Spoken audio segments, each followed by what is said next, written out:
हम सुबह प्लास्टिक के फ़ोन में बजते अलार्म से उठते हैं, प्लास्टिक के टूथब्रश से अपने दांत साफ करते हैं, प्लास्टिक पैकेजिंग में लिपटा खाना खाते हैं और इस तरह अपने दिन की शुरुआत कर देते हैं। इस तरह हम दिन भर में लगभग हर काम करते हुए प्लास्टिक का इस्तेमाल कर रहे हैं। अपने बाथरूम में आप इर्द गिर्द देखेंगे तो आपको प्लास्टिक ही प्लास्टिक दिखाई देगा। अपने घर में जहां नज़र दौड़ाएंगे प्लास्टिक दिखाई देगा।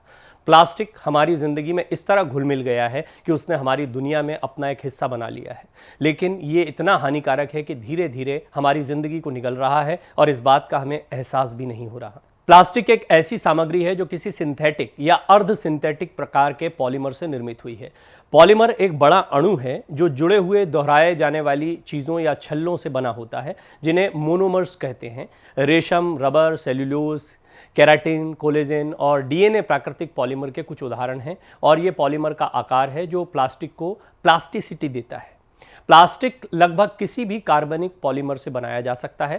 पहला सिंथेटिक प्लास्टिक प्लांट का निर्माण सेलुलोज से किया गया था, लेकिन आज अधिकांश प्लास्टिक पेट्रोकेमिकल से बनाए जाते हैं। ऐसे में अक्सर इसमें कुछ अतिरिक्त कृत्रिम मसाला देने के लिए अतिरिक्त एडिटिव्स डाले जाते हैं। प्लास्टिक की खोज एक एक्सीडेंट से हुई थी। दरअसल 1846 में प्रसिद्ध जर्मन रसायन शास्त्री क्रिश्चियन शॉनबीन अपने किचन में कुछ प्रयोग कर रहे थे। इस बीच गलती से उनसे नाइट्रिक एसिड और सल्फ्यूरिक एसिड का मिश्रण नीचे गिर गया। इस घोल को पोंछने के लिए उन्होंने एक कपड़ा लिया और पोछा लगाने के बाद उस कपड़े को चूल्हे पर रख दिया। कुछ समय बाद कपड़ा गायब हो गया और एक पदार्थ बचा जिसे प्लास्टिक के रूप में जाना गया। भौतिक गुणों के आधार पर प्लास्टिक दो प्रकार के होते हैं, पहला थर्मोप्लास्टिक और दूसरा थर्मोसिंथेटिक। थर्मोप्लास्टिक वो होता है जो गर्म करने पर आसानी से मुड़ जाता है। एक ही लाइन में चलने वाला पॉलीमर और क्रॉस लिंक्ड पॉलीमर का संयोजन थर्मोप्लास्टिक के अंतर्गत आता है। उदाहरण के तौर पर पीवीसी, नायलॉन, पॉलीथीन ऐसे प्लास्टिक जिन्हें एक बार ढालने के बाद गर्म करके दोबारा नरम किया जा सकता है। भारी cross linked polymer thermosetting plastic होते हैं। उदाहरण के तौर पर बेकेलाइट, मेलामाइन।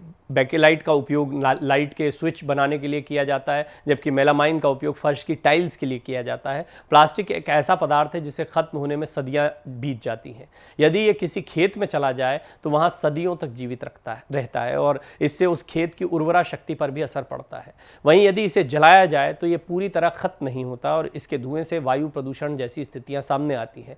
इसके अलावा प्लास्टिक के तत्वों के भोजन में मिल जाने से अस्थमा, मोटापा, कैंसर जैसी बीमारियों का खतरा बढ़ जाता है। यहां तक कि प्लास्टिक निर्माण के समय निकलने वाली जहरीली गैस पर्यावरण को प्रदूषित करती है। साइंस जर्नल ACS पब्लिकेशंस में छपी एक स्टडी के एक्सपर्ट्स के अनुसार हर साल हम 39 से लेकर 55,000 प्लास्टिक के टुकड़े निगल जाते हैं या सांस के जरिए ये हमारे शरीर में पहुंच रहे हैं। अमेरिकी वैज्ञानिकों ने इंसानों की नसों में मौजूद माइक्रो प्लास्टिक का पता लगाया है। इस स्टडी में पता चला है कि हर ग्राम ऊतक में माइक्रो प्लास्टिक के लगभग 15 कण मिले हैं। माना जाता है कि इस तरह हर हफ्ते एक व्यक्ति के शरीर में लगभग 1 क्रेडिट कार्ड जितना प्लास्टिक पहुंच रहा है। ये प्लास्टिक नसों से होता हुआ हार्ट और ब्रेन तक पहुंच जाता है। केंद्रीय प्रदूषण नियंत्रण बोर्ड के मुताबिक दिल्ली में हर दिन 690 टन, चेन्नई में 429 टन, कोलकाता में 426 टन के साथ मुंबई में 408 टन प्लास्टिक कचरा फेंका जाता है। इन आंकड़ों से समझा जा सकता है कि स्थिति कितनी भयावह है। इसके अलावा लगातार छोटे शहरों में प्रदूषण तेजी से फैल रहा है। इससे साफ पता चलता है कि आने वाले समय में यह स्थिति और कितनी भयावह होने वाली है। वहीं पर्यावरण संरक्षण को लेकर बनाए सारे नियम और कानून भी किताबी साबित हो रहे हैं। भारत में प्लास्टिक का आगमन लगभग 60 के दशक में हुआ था। आज स्थिति यह हो गई कि महज 60 साल में प्लास्टिक कूड़े के पहाड़ में तब्दील हो गया है। कुछ साल पहले भारत में सिर्फ ऑटोमोबाइल क्षेत्र में इसका उपयोग 5,000 टन वार्षिक था।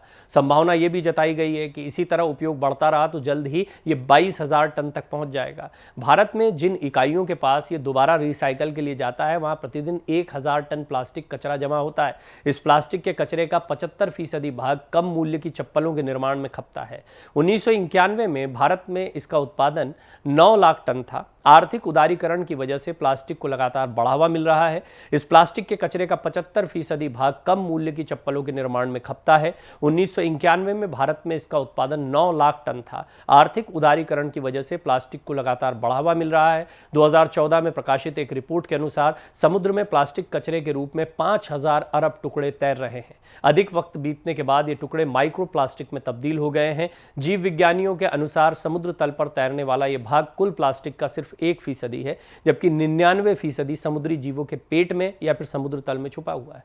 सिंगल यूज प्लास्टिक में थर्मोकोल से बनी प्लेट, कप, ग्लास, कटलरी जैसे कांटे, चम्मच, चाकू, पुआल, ट्रे, मिठाई के बक्सों पर लपेटे जाने वाली फिल्म, निमंत्रण कार्ड, सिगरेट पैकेट की फिल्म, प्लास्टिक के झंडे, गुब्बारे की छड़ें और आइसक्रीम पर लगने वाली स्टिक, क्रीम, कैंडी स्टिक और 100 माइक्रोन से कम के बैनर होता है। सिंगल यूज प्लास्टिक पर्यावरण के लिए सबसे ज़्यादा खतरनाक है। ऐसे प्लास्टिक ना तो डिकम्पोज होते हैं, ना ही इन्हें जलाया जा सकता है। इनके टुकड़े पर्यावरण में जहरीले रसायन छोड़ते हैं जो इंसानों और जानवरों के लिए खतरनाक होते हैं। वहीं सिंगल यूज प्लास्टिक का कचरा बारिश के पानी को ज़मीन के नीचे जाने से रोकता है, जिससे लगातार ग्राउंड वाटर लेवल कम होता है। संयुक्त राष्ट्र द्वारा पेश की गई एक रिपोर्ट के मुताबिक अब तक समुद्रों में लगभग 20 करोड़ टन प्लास्टिक का कचरा जा चुका है। 2016 तक ये आंकड़ा हर साल 104 करोड़ टन था, जो 2040 तक 307 करोड़ टन होने का अनुमान है। विशेषज्ञ बताते हैं कि जिस तेजी से समंदरों में प्लास्टिक का कचरा फैल रहा है, यदि यही रफ्तार रही तो 2050 तक समुद्रों में मछलियों से ज्यादा प्लास्टिक होगा। भारत में पिछले साल यानी 2022 में सिंगल यूज प्लास्टिक पर बैन लगा दिया गया था। इसके अलावा विश्व के 80 देशों में सिंगल यूज प्लास्टिक पर पाबंदी लगी हुई है। संयुक्त राष्ट्र के मुताबिक इन देशों में पूरी तरह या आंशिक रूप से सिंगल यूज प्लास्टिक पर बैन लगा है। अफ्रीका के 30 देशों में पाबंदी पूरी तरह लागू है। वहीं यूरोप में प्लास्टिक बैग के इस्तेमाल पर अलग से टैक्स लगा दिया गया है या उसे इस्तेमाल करने पर अलग से शुल्क लिया जाता है। हालांकि ये सभी उपाय भी प्लास्टिक को रोकने में कामयाब साबित नहीं हो रहे हैं और लगातार बढ़ता प्लास्टिक का कचरा आने वाले समय में बहुत विकराल रूप ले सकता है।